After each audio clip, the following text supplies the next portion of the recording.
Hello and welcome to Hardlight Vedic Astrology. In today's talk, I was going to cover the symbolism of Venus or Shukra, as it's said in Sanskrit, and this is all from a Vedic astrology or Jyotish perspective.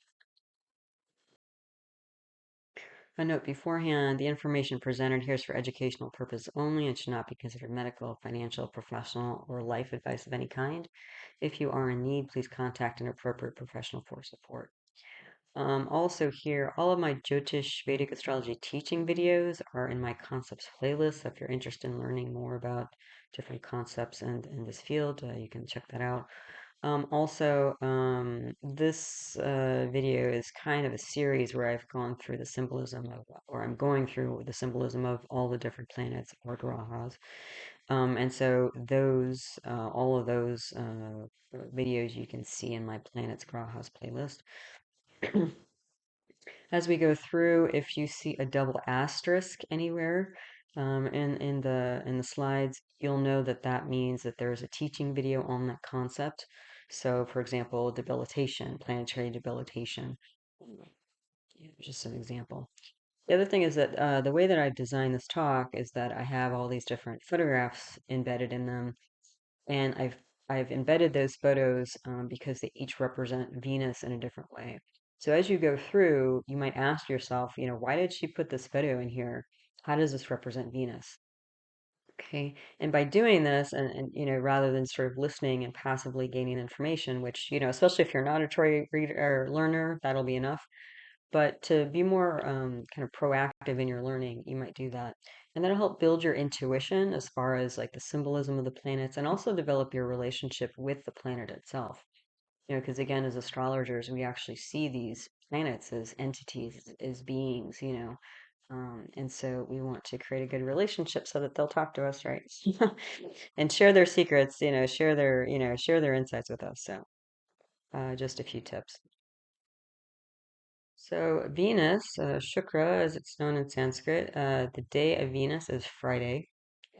Venus is strong in certain positions. So in its own house, it owns Taurus or Vrishabha. It also owns Libra or Tula. It's exalted or Ucca in Pisces or Mina. It is still in its own sign. I mentioned Taurus and Libra already. It's also strong when it's retrograde or Vakri. So that's true for all the true planets. It also has directional strength or Digbala, and it has Digbala in the fourth house or fourth bhava, which represents the north direction or midnight, 12 a.m.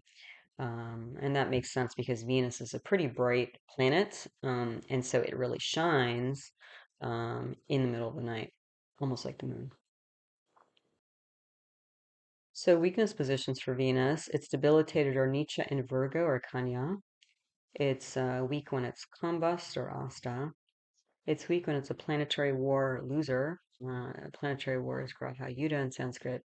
It's also weak when it's in the Sandhi, so in the first or last degree of any sign. That'll weaken, destabilize any planet because basically you're shifting energies from like whatever, water to fire, fire to earth, or that sort of thing. So it weakens the planet temporarily as it's moving through the first and last degree of a sign. Venus relationship with other planets. Well, it's friendly with Mercury and Saturn. It's neutral with Mars and Jupiter, and it's enemies with Sun and Moon. And I kind of like to think of one of the ways I remember Venus, friends and enemies, is that it's enemies with the Sun and the Moon because Sun and Moon are probably the most luminous entities in the sky. And Venus is also a bright planet, and it doesn't, Venus can be vain. It can represent vanity. So it doesn't like to be outshone, outshined or outshone by other planets, grahas. So the sun and moon are sort of rivals in that sense. Yeah. So that's how I remember the enemies of Venus. So Venus, its qualities, it rules things like desire, yearnings, comfort, sensuality. It is, when it's nice and bright and strong, it tends to, give energy of being easygoing and accommodating.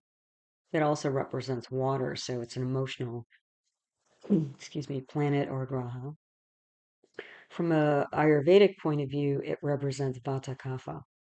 So there's a coolness there. There's a sort of changeability with the Vaha, but there's also this grounding energy with Kapha. Yeah. It's also a Rajasic planet or an active planet, whereas other planets like Jupiter are sattvic, so it's more, Jupiter's more philosophical and also more spiritual, or it could be tamasic, like Mars or Saturn, which can be actually, rather than anabolic or building, it can be catabolic, but that's not the case with Venus. Venus is Rajasic, so it's an active planet. It tends to be seen as a feminine planet.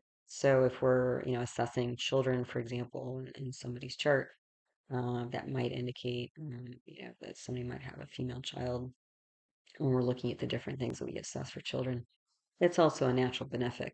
So Venus brings good things, things that people typically want. I mean, especially when you're talking about like sensuality and comforts and stuff like that. Most people want that. Not everybody. But yeah, so it's generally a benefic planet. But again, keep that in mind. I have a double asterisk here because I have a talk on natural benefics.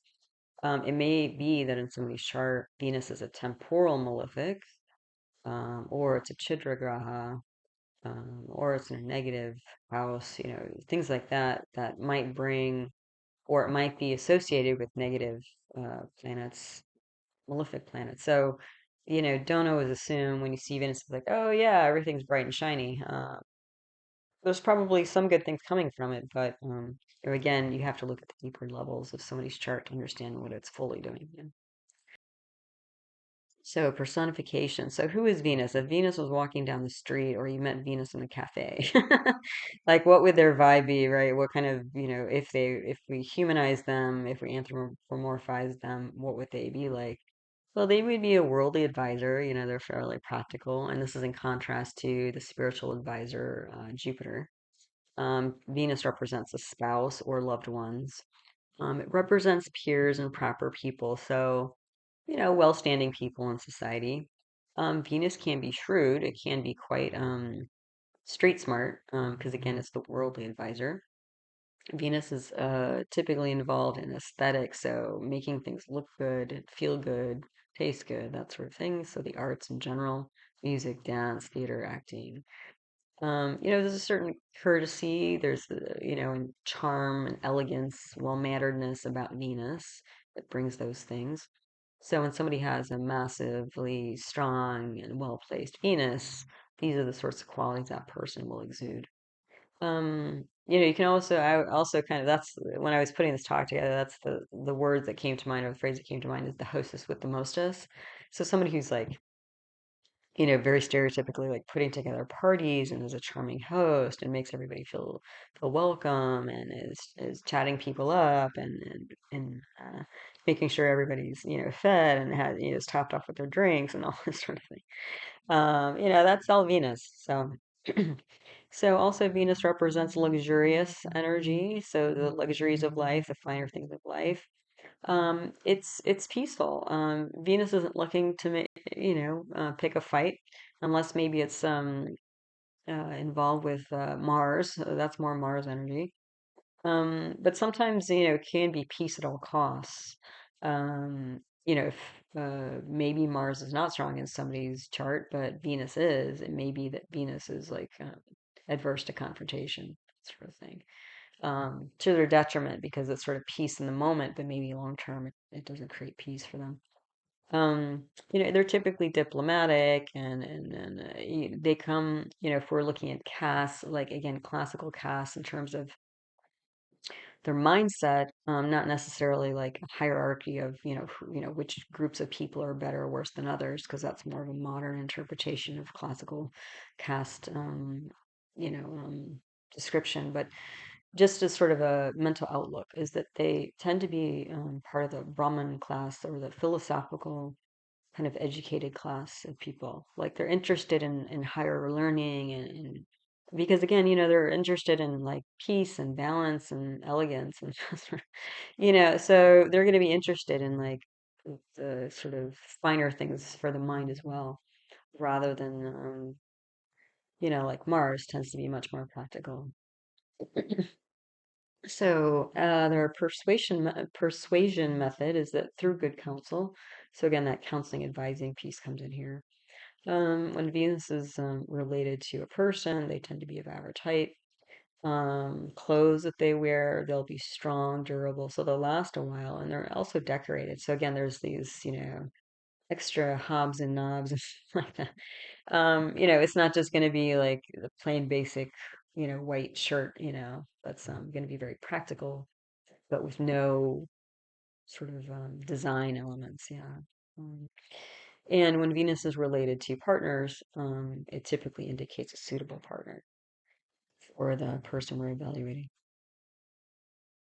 So psychology, you're probably all like already catching the vibe with Venus here. So psychologically, they tend to be affectionate, friendly, loving, gentle, sociable, convivial. There's balance, grace, and refined sensuality here. Yeah. So it can be very lovely. If Venus is not balanced well, if it's not well placed, if it's got a bunch of other malefics on it, or in a negative house potentially, you might see this kind of version of Venus, which is like more laziness, vanity, sentimentality, vice and sensual corruption, and lack of taste or refinement. So, keep that in mind. Again, most of this is depending on the placement and condition of Venus in somebody's chart. So professions, women, because again, Venus represents the feminine energy, and so it can be women or femininity. It can also represent things like cows, horses, large animals, and this is related, I think, to Taurus, because Taurus, as sort of a placement, is related to things like, farms and pastures and agriculture and things like that. So I think that's why these are here. Although Venus also represents um, well, more humans, I guess. Well, never mind that. I think I was mixing that up with Jupiter. Never mind.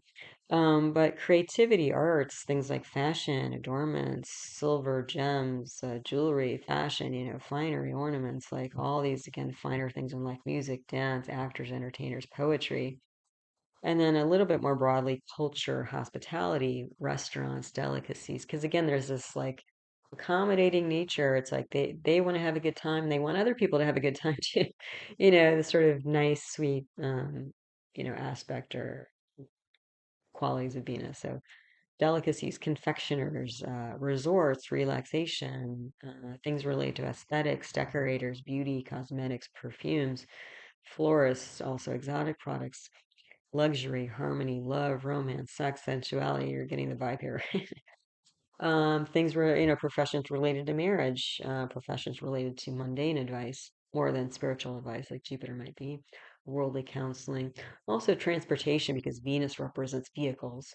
So whether that's boats or trains or planes or cars or, horses or something like that. And also pets, because pets, are just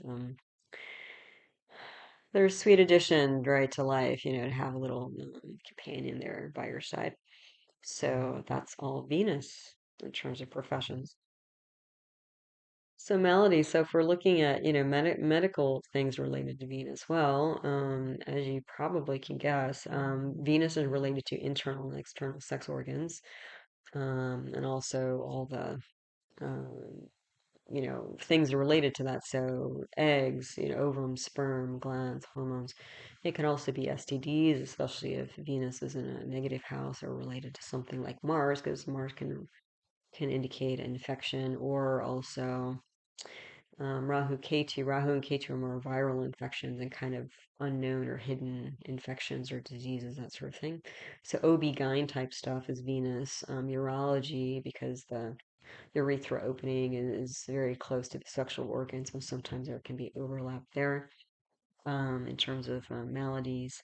So, from an Ayurvedic point of view, we're talking about Artava and Shukra Dhatu, or male and female sexual tissue, from that paradigm of medicine. Marital problems, because again, we're talking about spouse here. So, if Venus is afflicted in some way, that could bring about marital problems or relationship problems. It could be sexual addiction, especially if Venus is related to Rahu and Ketu, which can indicate addictions, and maybe a dark moon. Um, that can all be. Um, And then this is a little bit different here. Sight, mouth, cheeks, throat, voice. So that's kind of coming from more the medical indications of Taurus. Like in the last slide, we talked about the kind of locations that are associated with Taurus. The face and the throat are related to Taurus. And so since Venus rules Taurus, that's why these things are in this list. So sight, mouth, cheeks, throat, voice. Also veins, urinary tract, again, because that's veins, not veins are different, but the urinary tract, because it's very closely related to the sexual system, it kind of runs parallel and very closely to it. And then kidneys as an extension of that. So also things like eating disorders, because if Venus is sort of the good life, and you get addicted to the good life, and it represents things like sex and candy, people can overdo it. And so, any sort of eating disorder, it can be overindulgence, but also underindulgence. So it could also be things like anorexia or bulimia, because part of the reason people go, experience those behaviors is that they're trying to control the aesthetics of their body, right? So that can be a problem.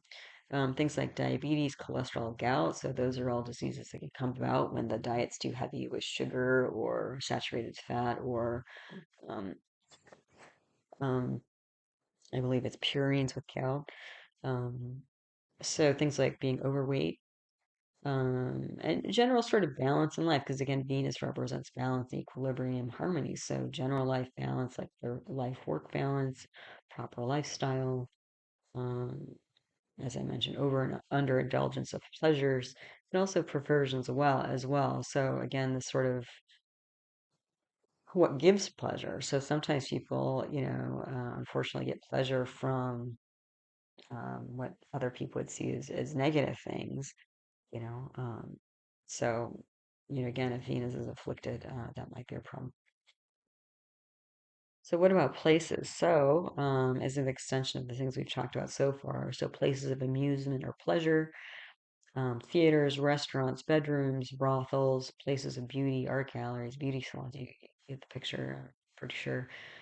Elegant shops, so high-end places, shopping malls, music halls, dance clubs, opera, symphony halls, watery places. That may seem a little bit odd here, but again, as an element, Venus represents water.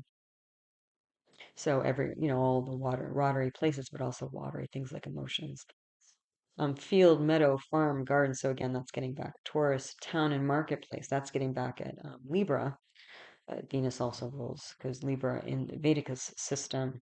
I don't think that I'm not an expert on Western astrology, but I don't recall in my basic learnings of Western astrology that Libra is related to the marketplace, because again, Libra uh, is represented by scales in both Western astrology and Vedic astrology. But in the Vedic astrology system, the balance is related to the marketplace balance, like measuring things out. Whereas in the Western system, the balance is related to the balance of justice. So that's a difference. And also terrace buildings. So, where you can stand outside and look at the moon and have a romantic night, and that's actually similar to the moon. So other things, flowers, foods, trees, animals. So what does Venus represent? The white lotus. So bright white, luminous white flowers, beans, flowering trees. Because again, the flower on a tree, flowers in general are kind of the height of growth in vegetation, right? I mean, you need the roots, you need the trunk or the stem, you get a few leaves if it's going well. And then if the plant is super happy and well balanced and nourished, then you get the flower or the fruit. So, Venus is that, the highest kind of pinnacle of development and growth, that sort of thing. So things like cotton, silk, because that relates to textiles and fashion, fancy and exotic fruits and vegetables. So we're not talking like potatoes here. Like it would have to be a fancy potato and cooked in a fancy way, like for it to be for Venus to be involved. Sweet and sour fruits, because again, sweet and sour tastes from an Ayurvedic perspective are all nourishing, grounding, building. So if you get into the six tastes of Ayurveda, that's where that comes from. So refined sweets, white sugar, so candy, Nutella, cookies, like, that's all Venus. Fragrant trees and flowers. So again, that perfume, that sort of seductive aspect of eating, and maybe actually creating perfume, things like sandalwood, perfumes themselves, garden flowers, or then say like we talked about exotic fruits and vegetables, and again, we're not talking about like potatoes and onions here. Like that's not real. It would have to be a pretty fancy potato or onion for Venus to be involved. Also creepers and vines. I think that might be related to growth. Not quite sure why that's on the list, but it is on the list. Candy confections, we talked about liqueurs, because again, that's a pretty high level of development and distillation, literally distillation for of the, foods, like the grains or the fruits or whatever that they're distilling. I mean, liquors are almost like perfume, right? Except they're, you drink them. Exotic spices, again, that the smell and the taste and the, you know, transportation aspect of transporting to other lands. Like, one night you could do Indian food and have those type of spices, and the next you could do Mexican and get transported to that world, because again, Venus represents transportation. Um, some processed but essential foods, so some things like flour. But again, it's not like whole grain wheat, Um, sour flavors, that's related to Venus, vegetation in general, as opposed to minerals or